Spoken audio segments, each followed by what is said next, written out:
ಹರಿ ಓಂ ಗುರುಭ್ಯೋ ನಮಃ. ಆತ್ಮೀರೆಲ್ಲರಿಗೂ ನಮಸ್ಕಾರ. ಆತ್ಮೀರೆ, ನಾವೀಗ ರಾಹುಗ್ರಹದ ಬಗ್ಗೆ ಮಾತಾಡೋಣ.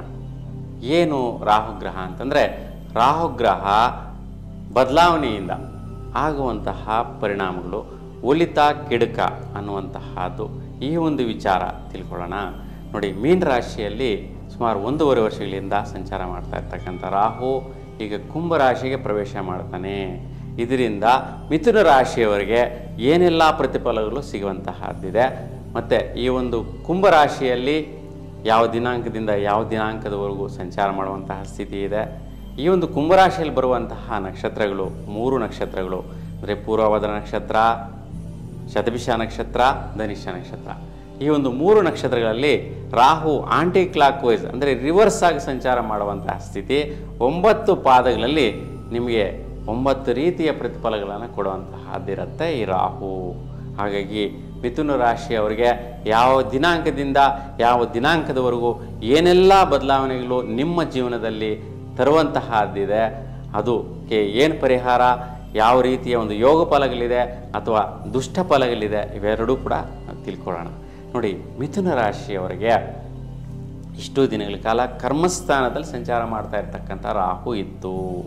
ಅಂದರೆ 2025 ಮೇ 18ಗೆ ಹಿಂದೆ 1 ವರ್ಷಗಳ ಕಾಲ ಅಂದರೆ ನಿಮಗೆ ಕರ್ಮಸ್ಥಾನ ಅಂತಂದರೆ ವೃತ್ತಿ ವಿಚಾರದಲ್ಲಿ, ದೂರ ಸಂಚಾರದಲ್ಲಿ, ಉದ್ಯೋಗ ಮಾಡೋ ರೀತಿಯಲ್ಲಿ ಮತ್ತು ಕೆಲಸದಲ್ಲಿ ನಿಧಾನ, ಲೇಟು, ವೈಪರೀತ್ಯಗಳು, ಅಡ್ಡವಿಡ್ಡೂರಿಗಳು ಇವೆಲ್ಲವೂ ಕೂಡ ಬಂದಿರತಕ್ಕಂತಹದ್ದು 1.5 ವರ್ಷಗಳ ಕಾಲ. ಯಾಕೆಂತಂದರೆ ರಾಹು 1.5 ವರ್ಷಗಳ ಕಾಲ ಸಂಚಾರ ಮಾಡುವಂತಹದ್ದು ಪ್ರತಿ ರಾಶಿಯಲ್ಲಿ ಕೂಡ ಇರುತ್ತೆ.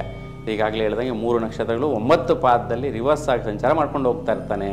ಹಾಗೆ ರಾಹು ಅಂತಂದ್ರೇ ತಲೆಯ ಭಾಗ, ಕೇತು ಅಂತಂದರೆ ಬಾಲದ ಭಾಗ ಅಂತೇಳಿ ಹೇಳ್ತಾ ಇರ್ತೀವಿ. ಹಾಗಾಗಿ ತಲೆಗೆ ಸಂಬಂಧಿಸಿದಂಥ ಸಮಸ್ಯೆಗಳು, ವೈಪರೀತ್ಯಗಳು, ರಿವರ್ಸ್ಗಳು ಇವೆಲ್ಲವೂ ಕೂಡ ಹೊಡೆಯುತ್ತೆ.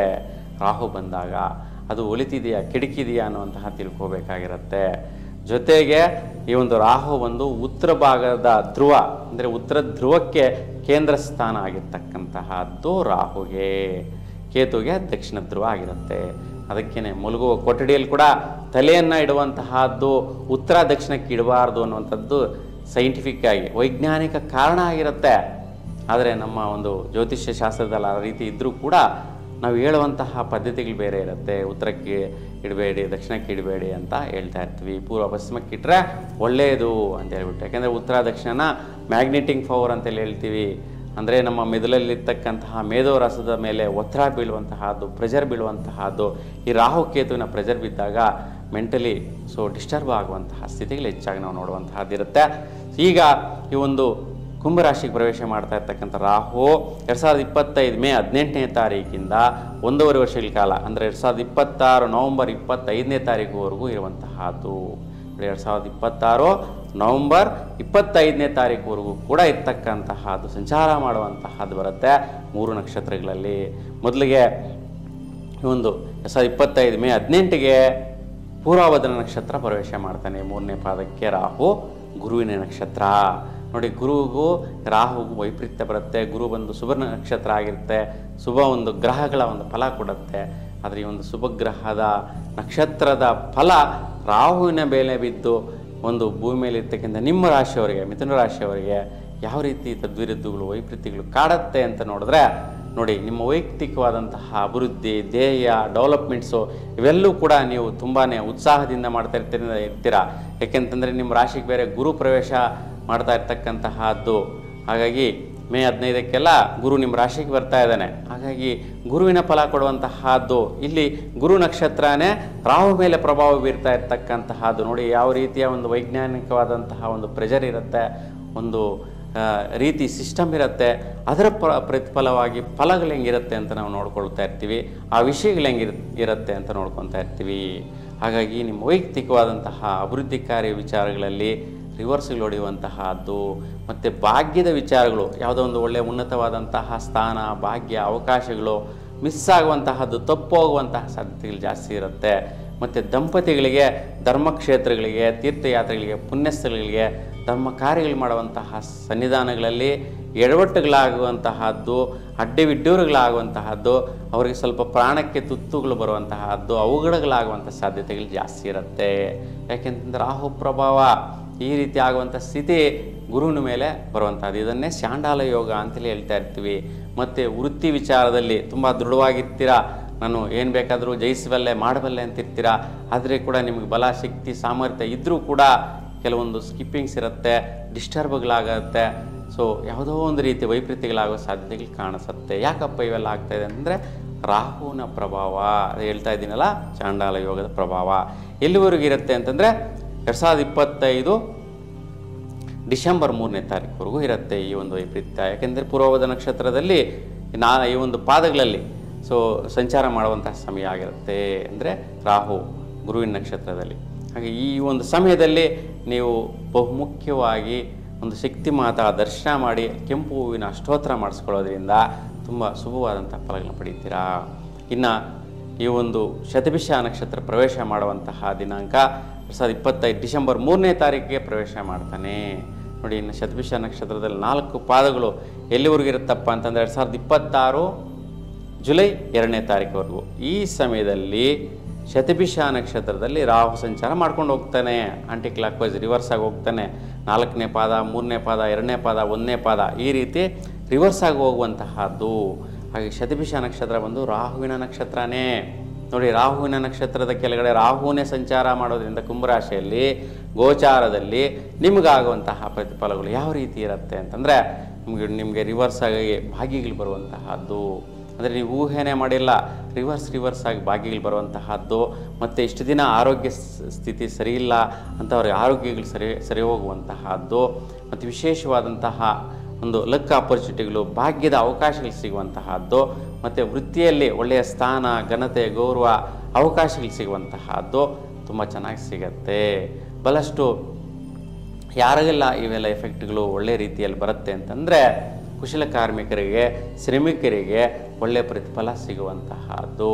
ಯಾರೆಲ್ಲ ಕಷ್ಟ ಜೀವಿಗಳಿರ್ತೀರಾ, ಯಾವಾಗಲೂ ಶ್ರಮ ಪಡ್ತಾ ಇರ್ತೀರಾ, ಮತ್ತು ಈ ಟೆಕ್ನಿಕಲ್ ಡಿಪಾರ್ಟ್ಮೆಂಟ್ಗಳು ಮತ್ತು ಮೆಕ್ಯಾನಿಸಮಲ್ಲಿ ಇರ್ತಕ್ಕಂತಹ ಒಂದು ವ್ಯಕ್ತಿಗಳು ವೃತ್ತಿ ಮಾಡ್ತಾ ಇರ್ತೀರ, ಅಂತಹ ಅವರಿಗೆ ಸ್ಪೆಷಲ್ಲಾಗಿ ಈ ಒಂದು ಪ್ರತಿಫಲ ಸಿಗುವಂತಹದ್ದು ಈ ಸಮಯದಲ್ಲಿ ಹೆಚ್ಚಾಗಿ ನಾವು ನೋಡಬಹುದಾಗಿರುತ್ತೆ.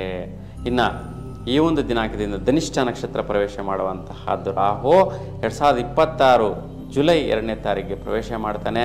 2026 ನವಂಬರ್ 25ನೇ ತಾರೀಕುವರೆಗೂ ಈ ಒಂದು ಧನಿಷ್ಠ ನಕ್ಷತ್ರದಲ್ಲಿ ಕೊನೆಯ ಸಮಯ, ಕೊನೆಯ ಭಾಗದ ಸಮಯ ಅಂದರೆ ಕುಂಭರಾಶಿಯಲ್ಲಿ ಅಂತ್ಯದ ಸಮಯದಲ್ಲಿ ಈ ಒಂದು ರಾಹು ಧನಿಷ್ಠ ನಕ್ಷತ್ರದ ಸಂಚಾರ ಮಾಡೋಕ್ಕೆ ಹೊರಡ್ತಾನೆ. ಹಾಗೆ ಈ ಸಮಯದಲ್ಲಿ ನೋಡಿ, ಧನಿಷ್ಠ ನಕ್ಷತ್ರ ಬಂದು ಕುಜನ ನಕ್ಷತ್ರ ಆಗಿದೆ. ಕುಜಗ್ರಹಕ್ಕೆ, ರಾಹುಗ್ರಹಕ್ಕೆ ಶತ್ರುಭಾವ ಇರುತ್ತೆ, ವ್ಯತ್ಯಯಗಳು, ವೈಪರೀತ್ಯಗಳಾಗತ್ತೆ. ಹಾಗಾಗಿ ಬಹುಮುಖ್ಯವಾಗಿ ಮಿತ್ರರಿಂದ ಅಡ್ಡವಿಡ್ಡಿರೋಗಳು, ಅಡಚಣೆಗಳಾಗತ್ತೆ. ಸ್ನೇಹಿತರಿಂದ ಗಮನಿಸಿ, ಕೆಟ್ಟ ಸ್ನೇಹಿತರ ಜೊತೆ ಆಗುವಂತಹದ್ದು, ಅವರಿಂದ ನಿಮಗೆ ಜೀವನದನ್ನೇ ಕೆಟ್ಟೋಗುವಂತಹ ದೌರ್ಭಾಗ್ಯಗಳುಂಟಾಗುವಂತಹದ್ದು. ಸ್ನೇಹಿತರನ್ನ ನಂಬ್ಕೊಂಡು ಹೋಗ್ತೀರಾ, ಯಾವುದೋ ಒಂದು ವ್ಯವಹಾರ ಸಿಕ್ಕಾಕಿಸ್ತಾರೆ, ಜೀವನ ಪರ್ಯಂತ ಅನುಭವಿಸಬೇಕಂತಹದ್ದು ಬರುತ್ತೆ. ನಿಮ್ಮ ಸಂಪತ್ತಿಗೆ ಧಕ್ಕೆ ಬರುವಂತಹದ್ದು, ನಿಮ್ಮ ಜೀವನಕ್ಕೆ ಧಕ್ಕೆ ಬರುವಂತಹದ್ದು, ನಿಮ್ಮ ಒಂದು ಕುಟುಂಬಕ್ಕೆ ಧಕ್ಕೆ ಬರುವಂತಹದ್ದು ಈ ಸಮಯದಲ್ಲಿ ಆಗುವಂತಹದ್ದಿರುತ್ತೆ. ಹಾಗಾಗಿ ಈ ಸಮಯವನ್ನು ಗಮನಿಸ್ಕೊಳ್ಳಿ. ಈ ಸಮಯದಲ್ಲಿ ಯಾವುದೇ ರೀತಿಯ ಸ್ನೇಹಿತರ ಜೊತೆ ಸಹವಾಸ ಮಾಡೋದು, ಅವ್ರ ಜೊತೆ ವ್ಯವಹಾರಗಳು ಮಾಡೋದು, ಯಾವುದ್ಯಾವುದೋ ಒಂದು ವಿಚಾರಗಳಿಗೆ ಕರ್ಕೊಂಡು ಹೋಗ್ತಾರೆ, ನಿಮ್ಮನ್ನು ತಲ್ಲಿ ಬಿಟ್ಬಿಡುವಂತಹ ಸ್ಥಿತಿ ಆಗುತ್ತೆ. ಸ್ನೇಹಿತರು ಕೆಟ್ಟವರು ಅಂತೇಳಿ ಹೇಳ್ತಾ ಇಲ್ಲ, ಈ ಒಂದು ಗ್ರಹ ಸ್ಥಿತಿಗಳು ನಿಮ್ಮನ್ನು ಆ ರೀತಿ ಮಾಡುವಂತಹದ್ದು ಬರುತ್ತೆ. ಇದು ಸೈಂಟಿಫಿಕ್ ಆಗಿ ನಡೆಯುವಂತಹದ್ದು. ಗೋಚಾರದಲ್ಲಿ ನಡೆಯುವಂತಹ ಗ್ರಹಗಳ ಎಫೆಕ್ಟು, ನಕ್ಷತ್ರದ ಬಲಗಳು ಉಂಟಾಗುವಂತಹ ಸ್ಥಿತಿ ಯಾರೇನು ಮಾಡೋಕ್ಕಾಗಲ್ಲ, ಯಾರೂ ತಪ್ಪಿಸ್ಕೊಳ್ಳೋಕ್ಕಾಗಲ್ಲ. ಹಾಗಾಗಿ ಈ ಒಂದು ವ್ಯತ್ಯಯಗಳಾಗುವಂತಹದ್ದು ಮತ್ತು ವಿಶೇಷವಾಗಿ ನಿಮಗೆ ಬರುವಂಥ ಹಠ ಸಾಧನೆಯ ಆದಾಯ ಫಲಗಳೆಲ್ಲವೂ ಕೂಡ ನಿಷ್ಫಲ ಆಗಿಬಿಡುತ್ತೆ. ಅಂದರೆ ಇನ್ನೇನು ಬಂದುಬಿಡ್ತು, ನಿಮ್ಮ ಹೆಸರಿಗೆ ಎಲ್ಲ ಪ್ರಾಪರ್ಟಿ ಬಂದುಬಿಡ್ತು, ನಿಮ್ಮ ಹೆಸರಿಗೆ ರಿಜಿಸ್ಟ್ರೇಷನ್ ಆಗಬೇಕು, ಆವತ್ತಿನ ದಿನ ಯಾರೋ ಬಂದು ಆ ಒಂದು ವ್ಯವಹಾರಕ್ಕೆ ಕಲ್ಲಾಕುವಂತಹದ್ದು, ಕೆಡಿಸಾಕುವಂತಹದ್ದು ವಿಚಾರ, ಆವಾಗ ರಿಜಿಸ್ಟರ್ ನಿಂತೋಗುತ್ತೆ, ನಿಮ್ಮ ಹೆಸರಿಗೆ ಬರೋಲ್ಲ. ಆ ರೀತಿ ಆದಾಯ ಫಲಗಳು ಕೂಡ ಕೆಟ್ಟೋಗುವಂತಹದ್ದು ಬರುತ್ತೆ. ಸೊ ಈ ರೀತಿಯ ಒಂದು ದೌರ್ಭಾಗ್ಯದ ಆದಾಯಗಳನ್ನು ಕೂಡ ಕಳ್ಕೊಳ್ಳುವಂತಹದ್ದು. ನೋಡಿ, ಬರುವಂಥ ಆದಾಯಗಳಿದೆ, ಮಠ ಸಾಧನೆಯಿಂದ ಯಾವುದ್ಯಾವುದೋ ಎಸ್ಟಿಮೇಷನ್ ಮಾಡಿರ್ತೀರಿ, ಈ ಡೇಟ್ಗೆ ಮುಗಿಸ್ಬೇಕು ಆಗುತ್ತೆ ನಮಗೆ ಅಂತ, ಆದರೆ ದೌರ್ಭಾಗ್ಯ ಕಾದಿರುತ್ತೆ.